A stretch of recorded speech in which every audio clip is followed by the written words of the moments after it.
Assalamualaikum warahmatullahi wabarakatuh. Seperti biasa saya akan membahas alur cerita dari Against the Sky Supreme ya guys. Sebelum ke pembahasan jangan lupa, like, comment and subscribe ya. Yuk tanpa basa-basi lagi kita langsung ke pembahasannya, di episode sebelumnya.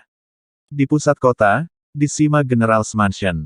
Di Aula Abadi, Sima Feier yang sedang duduk bersila, perlahan membuka matanya, dan wajahnya penuh kegembiraan.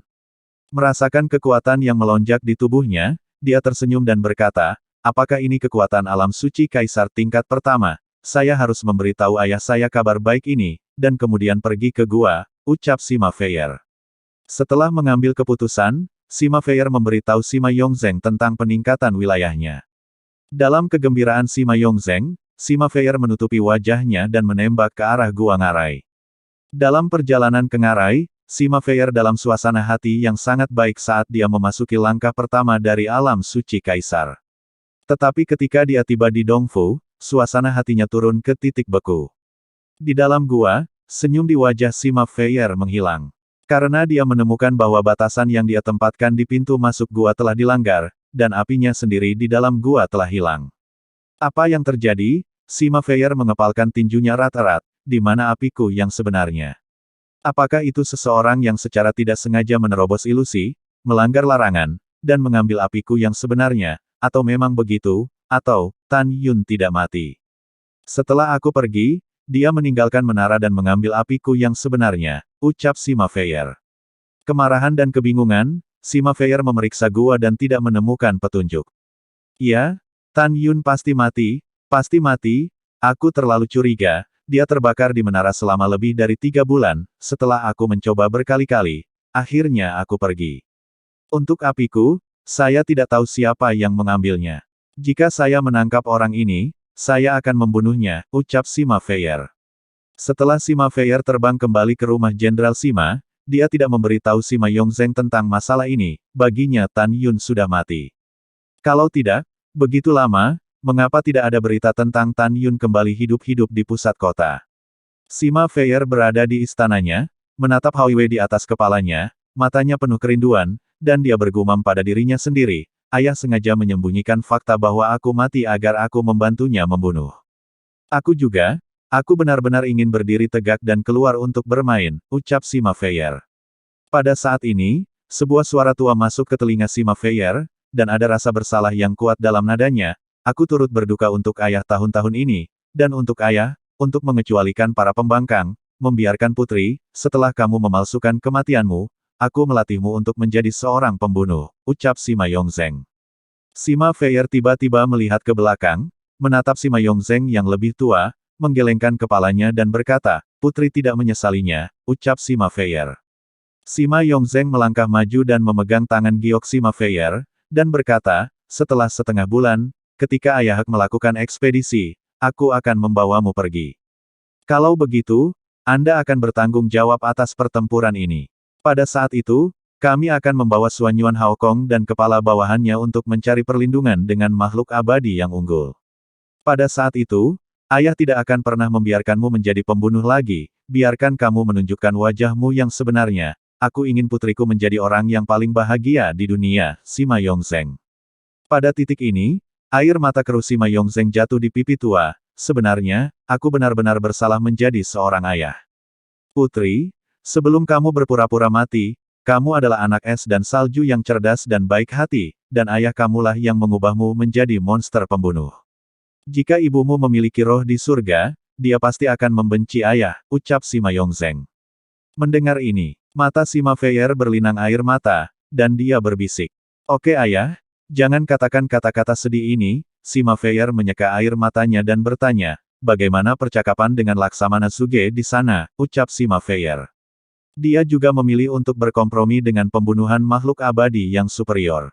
Ketika saatnya tiba, dia akan bergabung dengan kita dan berbalik melawan tentara Suanyuan. The Lost Canyon adalah tempat pemakaman Suanyuan Haokong, ucap Sima Yongzheng. Di rumah Tuan Kota, Tan Yun berhenti mundur dan tiba di Aula Dewan. Hari ini adalah hari ekspedisi Suanyuan Haokong, dan Tan Yun datang untuk mengantarnya pergi. Kamu harus menjaga kesehatanmu dengan baik, Tan Yun. Suanyuan Haokong mengepalkan tangannya dan berkata, Junior sedang menunggu kepulanganmu yang penuh kemenangan, ucap Tan Yun. Suanyuan Haokong tertawa dan berkata, hahaha, jangan khawatir, selama setengah bulan terakhir, Jenderal Zhuge, Jenderal Sima dan saya telah bersama, rencana penyebaran pertempuran telah disempurnakan. Kali ini 3 pasukan kita bergabung, dan puluhan juta pasukan musuh akan dikuburkan di ngarai yang hilang, ucap Haokong. Setelah mendengar ini, Tan Yun berkata dengan cemas, kamu harus selalu berhati-hati dengan Sima Yongzheng, kalau apa yang harus kamu lakukan jika dia berbalik, ucap Tan Yun. Tidak, Suanyuan Haokong melambaikan tangannya dan berkata, sepertiga dari makhluk abadi di Suanyuan Xiancheng adalah dibawa oleh Sima Yongzheng. Suanyuan Xiancheng berdiri di kota yang ditinggalkan. Sepertiga dari kota raksasa di dataran dibangun oleh Sima Yongzheng, mungkin tidak melakukan hal yang membuat orang dan dewa marah. Yuner, kamu terlalu khawatir, ucap Haokong. Mendengar ini, Tan Yun tersenyum, itu karena junior terlalu berhati. Tidak nyaman bagi junior untuk tinggalkan rumah penguasa kota, jadi aku tidak akan pergi ke gerbang kota untuk mengantarmu pergi. Wajah Tan Yun lurus, dan dia berkata dengan keras, junior menunggu kabar baik di istana Tuan Kota, menunggumu dan 3 tentara untuk kembali dengan kemenangan, ucap Tan Yun. Hehehe, bagus. Suanyuan Haokong memandang Tan Yun dengan penuh rasa terima kasih, Yuner. Dengan pil obat yang Anda berikan, sekarang saya Suanyuan apakah itu seorang jenderal atau prajurit abadi, tentara telah meningkat. Tidak berlebihan untuk mengatakan bahwa sekarang tentara Suanyuan saya adalah tulang punggung Suanyuan Xiancheng. Semua ini berkat Anda, ucap Haokong. Pada saat ini, Suanyuan Changfeng melangkah ke aula dewan dengan langkah besar, Paman, sudah larut, kita harus pergi ke barak dan berangkat dengan pasukan, ucap Changfeng. Setelah mengatakan ini, Suanyuan Changfeng mengepalkan tinjunya dan menamparkan bahu Tan Yun dengan keras, lalu memeluk Tan Yun, saudara Tan, ekspedisi ini akan memakan waktu 10 tahun untuk paman saya dan saya untuk kembali, dan 5 tahun untuk pendek. Saya berharap pada hari kita kembali, wilayahmu akan meroket, dan kemudian kita akan pergi ke medan perang bersama untuk memperjuangkan miliaran orang di Suanyuan Xiancheng. Berjuang untuk martabat makhluk abadi kita yang lebih rendah, ucap Changfeng. Tan Yun berkata dengan berat mengangguk kepala, dia mengulurkan tangan kanannya, ini kesepakatan, ucap Tan Yun. Oke, ini kesepakatan, ucap Suanyuan Changfeng tersenyum cerah, dan setelah tos dengan Tan Yun, dia dan Suanyuan Haokong melangkah keluar dari ruang diskusi.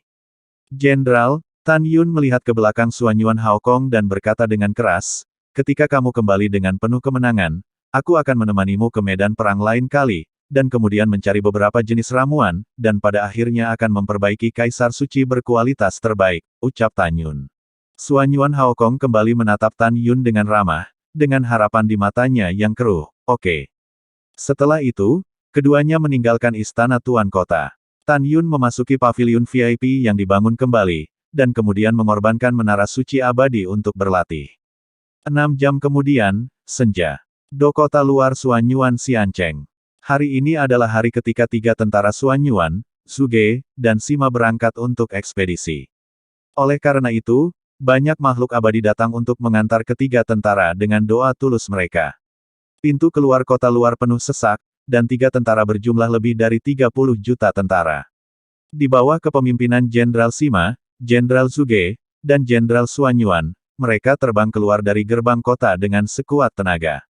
Di atas padang rumput yang luas di luar gerbang kota, Sima Yongzheng mengangkat gelas anggurnya tinggi-tinggi, mendentingkan gelas dengan Jenderal Zhuge dan Suanyuan, kemudian minum.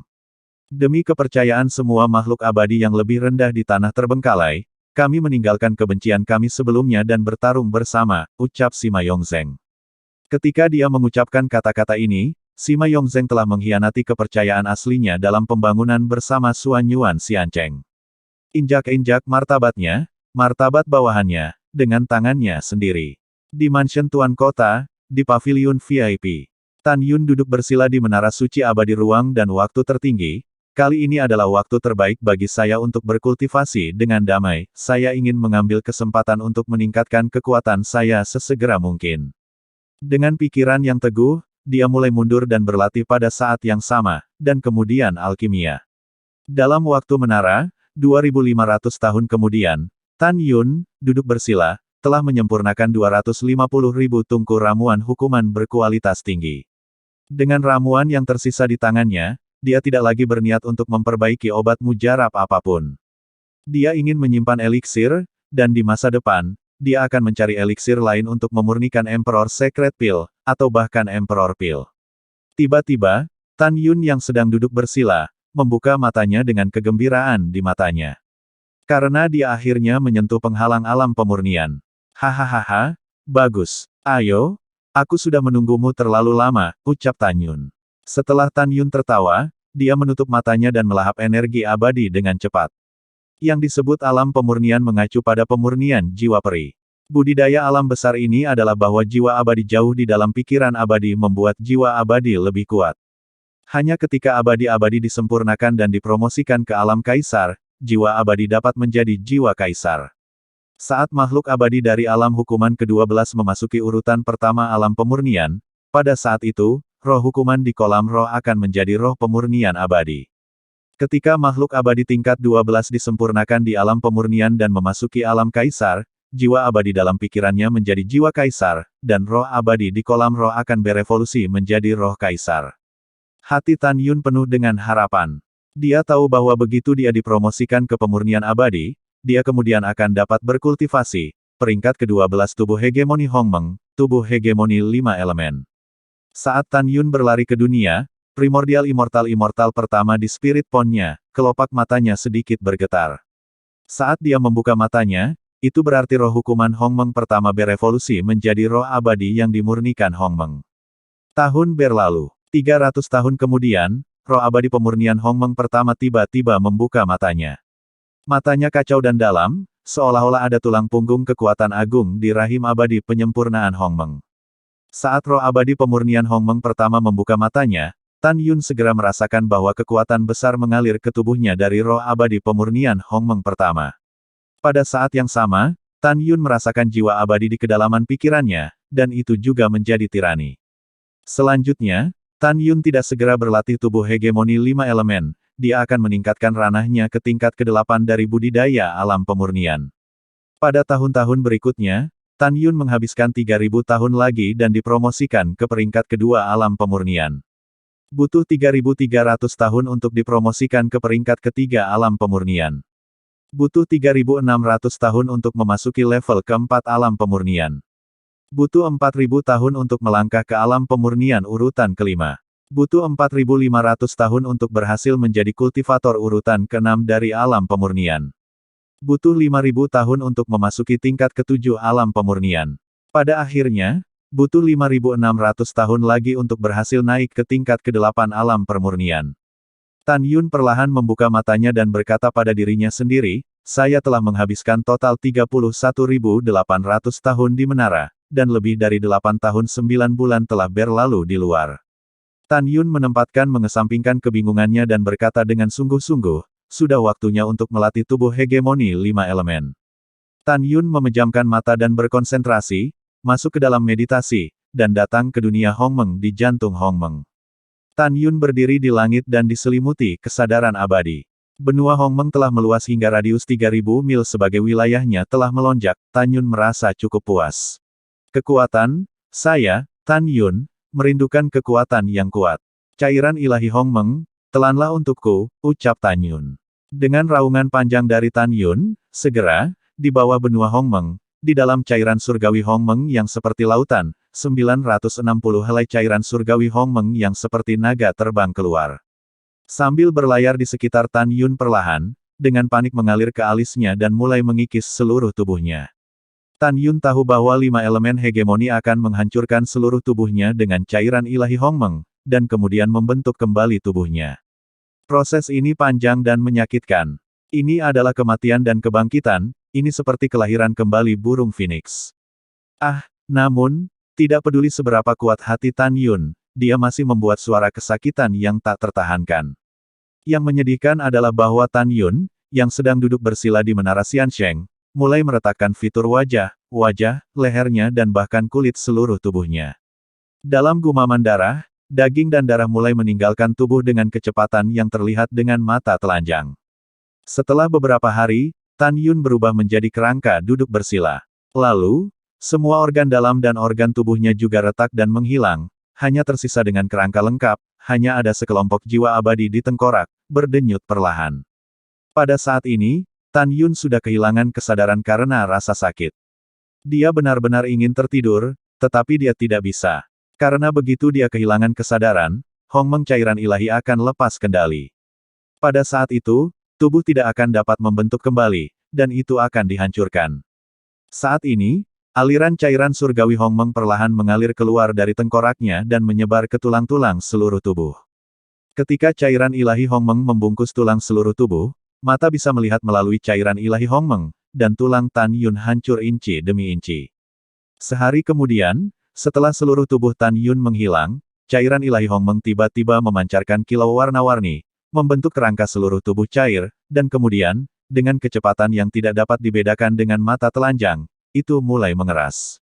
Di menara, 10 tahun kemudian, hongmeng mulai mengeras, dewa mencair menjadi tulang berwarna-warni. Kemudian, tulang menghasilkan darah, darah menghasilkan daging. Setelah 60 tahun di menara, Tan Yun yang duduk bersila, telah kembali ke penampilan aslinya. Segera, dia membuka matanya yang belum terbuka selama lebih dari 30.000 tahun. Pada saat ini, Tan Yun telah mengolah tubuh hegemoni 5 elemen ke tahap Dacheng tingkat ke-12, dan memiliki kekuatan besar untuk menghancurkan artefak suci abadi kelas menengah dengan tangan kosong. Tan Yun bangkit perlahan dan berkata dengan sungguh-sungguh, 5 elemen mendominasi tubuh, ucap Tan Yun. Bas. Dalam getaran kekosongan, seluruh tubuh Tan Yun menunjukkan 5 warna emas, kayu, air, api, dan tanah yang indah. Tubuhnya mulai melambung, dan dalam napasnya, mencapai 600 kaki yang besar, seolah-olah dewa raksasa berwarna-warni, berdiri di menara. Tan Yun mengepalkan tangannya erat-erat, dan mata bintangnya mengungkapkan kegembiraan yang tak terkendali. Kekuatan yang telah lama hilang akhirnya kembali, ucap Tan Yun. Perasaan keabadian Tan Yun keluar dari menara suci abadi, dan kemudian, dari puncak gunung suci Suanyuan, naik ke langit, menembus lapisan awan. 5 juta abadi, 10 juta abadi, 20 juta abadi, sampai 23 juta abadi. Anda harus tahu bahwa hanya kultivator dari alam kaisar tingkat 8 yang dapat mencapai radius 20 juta abadi. Dan bagaimana dengan Tan Yun, dia benar-benar menjadi lebih kuat dengan tubuh fisik, dan kekuatan jiwa abadi bahkan lebih tirani daripada kerajaan kaisar tingkat 8. Di puncak gunung suci Suanyuan, berdirilah aula yang mulia abadi ruang waktu yang indah dan berkualitas tinggi. Aula ini dibagi menjadi 36 lantai, dan 1 hari berkultivasi di dalamnya setara dengan 8 tahun di luar. Di kamar kerja berpakaian seperti rumah putri di lantai 36, duduk bersila saat ini, seorang gadis yang menakjubkan dengan mata tertutup.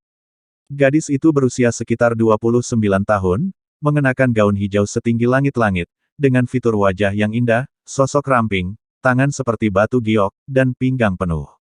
Kecantikan wajahnya memang tak terlukiskan. Tiba-tiba, gadis berbaju hijau itu sepertinya menyadari sesuatu, dan bulu matanya yang panjang bergetar saat dia membuka matanya yang indah. Matanya berbeda, mereka adalah mata biru seperti safir. Jika Anda hanya melihat matanya, sulit bagi orang untuk berpikir bahwa dia adalah manusia. Ada sedikit rasa ingin tahu di mata indah gadis rok hijau itu, bibirnya terbuka ringan, dan suara surga terdengar, kesadaran abadi dilepaskan dari rumahku, siapa dia yang telah memasuki peringkat ke-8 dari alam kaisar, ucap dari gadis itu. Dengan ragu, gadis berbaju hijau itu menutup matanya lagi, mencapai keadaan di mana hatinya seperti air, dan menutup dirinya lagi. Pada saat yang sama, di mansion Tuan Kota, di lantai 66 Menara Xiansheng, Tan Yun menarik kembali indera keabadiannya, dan tersenyum puas, dengan kekuatanku saat ini dan segala cara, aku tidak takut pada kultivator tingkat ke-9 alam kaisar. Dan juga memiliki kekuatan untuk melawan keabadian peringkat ke-10 dari alam kaisar, ucap Tan Yun. Setelah itu, Tan Yun mengerutkan kening dan berkata, sudah lebih dari 9 tahun sejak dunia luar, dan aku tidak tahu bagaimana Jenderal Suanyuan dan yang lainnya berada di medan perang, ucap dari Tan Yun. Pada saat ini, di belakang Tan Yun, suara indah Sen Subing terdengar, suamiku, selamat atas promosimu ke peringkat ke-8 alam pemurnian, ucap Subing. Tubuh Tan Yun tiba-tiba menyusut, melihat kembali ke Sen Subing, yang lembut dan tanpa tulang, dia tertawa. Suami tidak sekuat kamu, kamu sekarang berada di tingkat ke-12 alam pemurnian, ada apa? apa kamu merindukanku, ucap Tan Yun. Pada saat ini, Sen Subing langsung memesona, mengerucutkan bibirnya, buru-buru membalikkan tubuhnya yang halus, memunggungi Tan Yun, suamiku, cepat kenakan pakaianmu. Sebelum Sen Subing menyelesaikan kata-katanya, dia membuat suara menggoda dan lembut, tapi Tan Yun yang melintas, memeluk Sen Subing dari belakang, dan berbisik, betapa repotnya memakai pakaian. Kenapa tidak kau lepas saja nanti?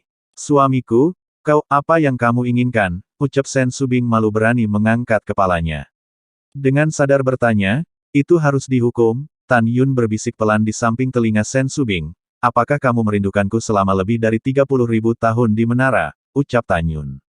Retak. Kamu, nekrotik. Begitu Sen Subing membuka mulutnya, dia berbalik oleh Tan Yun. Tan Yun dengan dominan mencium Sen Subing, dan ketika Subing tidak bisa bernapas, Tan Yun berkata dengan lembut, sekarang aku ingin kamu meluruskan fa di tempat, ucap Tan Yun. Tan Yun menjepit Sen Subing ke tanah, dan melepaskan ikatan pinggang Sen Subing dengan keduanya, tangan dia melepas lapisan pakaian satu persatu dengan ikatan simpul di antaranya. Di menara, 5 jam kemudian, Namong Yukin yang sedang duduk bersila di sofa di menara, membuka matanya yang indah, dan dia mata menunjukkan warna kerinduan. Aku belum pernah bertemu selama lebih dari 10.000 tahun, dan aku tidak tahu apa ranah suamiku. Aku akan pergi menemuinya dan melihat apakah aku memiliki alam yang tinggi, ucap Namong Yukin. Namong Yukin yang baru saja memasuki tingkat ke-8 alam pemurnian, membuka pintu menara dan berubah menjadi bayangan, bernafas, itu ramping dan berdiri di luar menara 66 lantai. Boom! Namong Yukin mendorong pintu menara dan berjalan masuk sambil tersenyum, suamiku, aku di sini untuk melihatmu, ucap Namong Yukin. Sebelum dia selesai berbicara, mata indah Namong Yukin melebar dan dia membeku di tempat. Dalam pemandangan itu, Namong Yukin melihat Tan Yun dan Sen Subing sedang kuda-kudaan hahaha. Suamiku, saudari Yukin ada di sini, ucap Sen Subing menemukan Namong Yukin, tertegun di gerbang menara, dan membenamkan kepalanya di dada Tan Yun dengan malu. Uhuk, aku baru tahu dia muncul. Haha, ucap Tan Yun tertawa. Pada saat ini, Namong Yukin, yang merasa lega, buru-buru menutup matanya dan berkata dengan genit, suamiku, kamu tidak tahu malu, ucap Namong Yukin. Setelah mengatakan itu, Namong Yukin melarikan diri. Setelah beberapa saat, Sen Subing meninggalkan gerbang menara di lantai 66 dengan senyum puas dan bahagia. Wosh, sebuah bayangan ungu melintas melalui menara, dan dalam sekejap, muncul di depan gerbang menara. Tan Yun mendorong pintu masuk dan berjalan menuju Namong Yukin. Suamiku, apa yang ingin kamu lakukan? Ucap Namong Yukin tidak berani menatap Tan Yun karena malu. Tentu saja aku melakukan sesuatu yang baru saja kamu lihat, ucap Tan Yun berkata sambil mengambil Namong Yukin dan melemparkannya ke sofa. Selama sebulan penuh di menara, Tan Yun pergi untuk mengunjungi 7 istri satu demi satu. Apa maksudnya dengan mengunjungi? Hei, kalian juga tahu. Setelah hangat dengan ketujuh istrinya, Tan Yun kembali ke lantai 66 untuk berlatih retret. Sejak Tan Yun memasuki menara, pada tahun ke-12 dunia luar, Tan Yun yang sedang duduk bersila, tiba-tiba membuka matanya napas dari alam pemurnian urutan ke-10 meledak di tubuh. Betul sekali, Tan Yun sekarang telah memasuki tingkat ke-10 dari alam pemurnian. Matanya menunjukkan kilau yang memandang rendah semua hal, dengan kekuatan saya saat ini untuk melompati tantangan, jika tidak ada seorang pun, saya akan menggunakan semua cara saya, cukup untuk membunuh kultivator ke-11 dari alam kaisar. Bahkan jika itu adalah kultivator peringkat ke-12 dari alam kaisar, saya memiliki kemampuan untuk melarikan diri bahkan jika saya tersesat, ucap Tan Yun. Setelah berbicara, Tan Yun berkata dengan sungguh-sungguh, sudah 12 tahun, mengapa Jenderal Suanyuan tidak datang kembali? Tidak, saya harus keluar, ucap Tan Yun. Setelah mengambil keputusan, Tan Yun menghilang dari udara tipis dari menara, dan pada saat berikutnya, dia muncul di lantai 3 paviliun VIP. Sosok Tan Yun berkedip, dan ketika dia melangkah keluar dari paviliun VIP, tiba-tiba, sebuah suara yang menyenangkan terdengar dari belakang Tan Yun, Tan Yun. Tan Yun berbalik untuk melihatnya, dan kemudian tertegun, Xiao Cui, ucap Tan Yun. Pada saat ini, pengurus rumah tangga Zhang Yizong buru-buru berlari ke sisi Xiao Kui, membungkuk dan berkata, apa ada sesuatu yang buruk, ada apa, ucap Xiao Kui.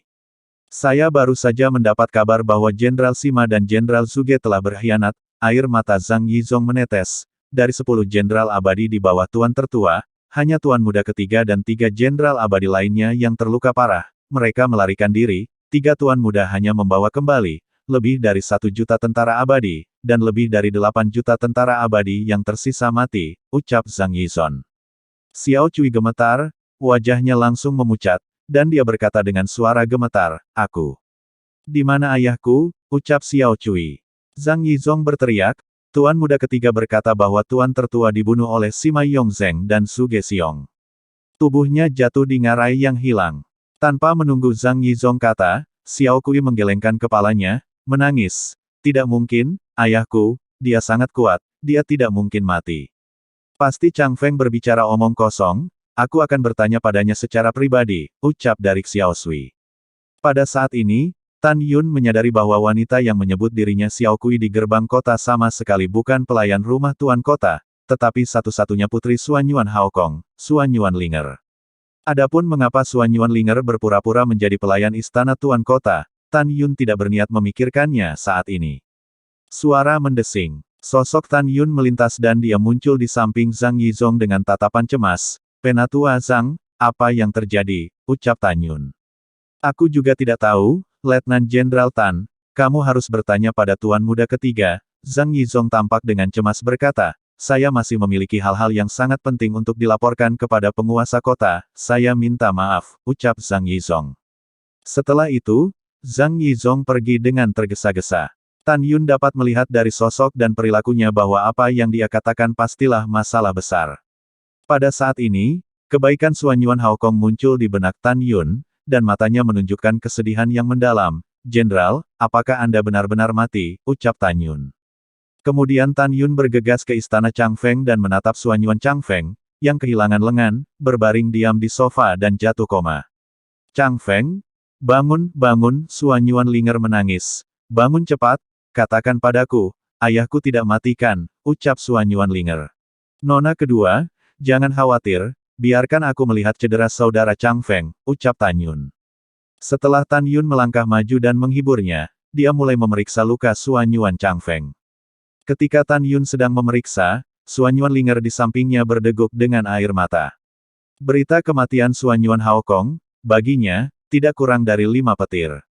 Dia baru saja meninggalkan Bea Cukai, dia ingin mempromosikan dirinya sendiri, dan memberitahu ayahnya tentang hilangnya alam pemurnian tingkat 10. Tetapi dia tidak pernah ingin mendengar berita kematian ayahnya. Setelah memeriksa, Tan Yun menemukan bahwa Suan Yuan Chang Feng terluka parah dan perlu istirahat sebelum dia bisa bangun. Jadi, Tan Yun segera mengorbankan waktu dan ruang menara suci abadi terbaik, dan kemudian menempatkan Suan Yuan Chang Feng di lantai 2. Suatu hari di dunia luar, 10 tahun di menara, hanya dalam beberapa saat, cedera Suan Yuan Chang Feng sembuh, tetapi dia kehilangan lengan, dan seluruh orangnya tercengang. Kemudian, Tan Yun membawanya keluar dari Immortal Sein Menara. Pada saat yang sama, di puncak Gunung Suci Suan Yuan, Zhang Yizong telah memasuki aula di lantai 36, menghadap gadis berbaju hijau, dengan ekspresi panik. "Tuan Kota ada masalah," ucap Zhang Yizong. Gadis itu di rok hijau persis penguasa kota Suan Yuan Xiancheng saat ini, yang bernama Suan Yuanru.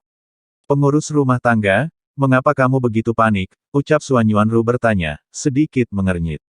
Zhang Yizong berkata dengan sedih, melapor kepada penguasa kota, 12 tahun yang lalu, Tuan Tertua, Jenderal Zuge dan Jenderal Sima memimpin 3 pasukan untuk berperang melawan musuh-musuh kota yang ditinggalkan. Jenderal Zuge dan Jenderal Sima membelot.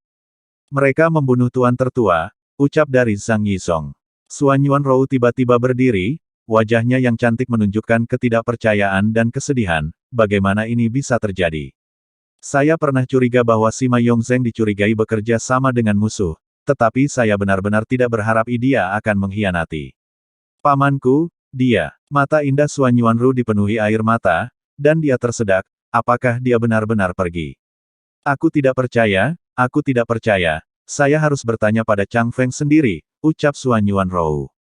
Setelah itu, Suan Yuanru terbang keluar dari aula utama dengan tendangan voli, seperti gadis giok dari 9 surga. Dari puncak Gunung Suci Suan Yuan, dia dengan cepat jatuh ke kota rumah Tuan, dan Li Ying berkedip, memasuki aula Chang Feng.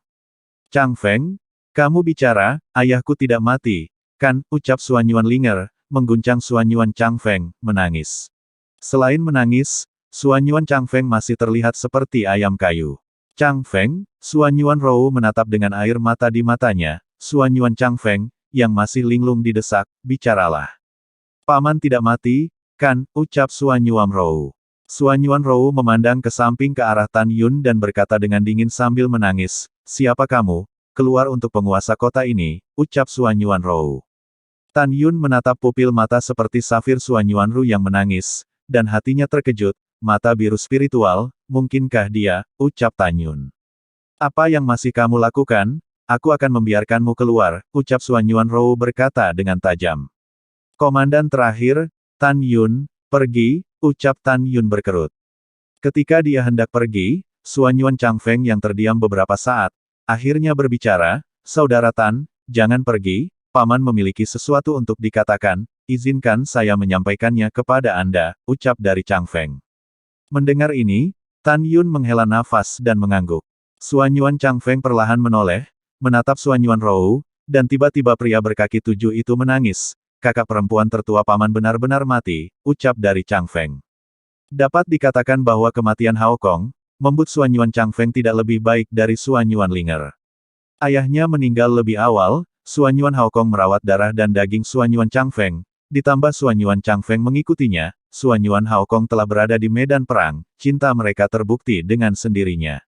Dan Suanyuan Rou menggigit bibir bawahnya dengan giginya, dia menutup matanya, air mata menetes, dan dia tidak mengatakan apa-apa. Lalu setelah itu, bagaimanakah kelanjutan ceritanya? Next di episode berikutnya ya, wassalamualaikum warahmatullahi wabarakatuh.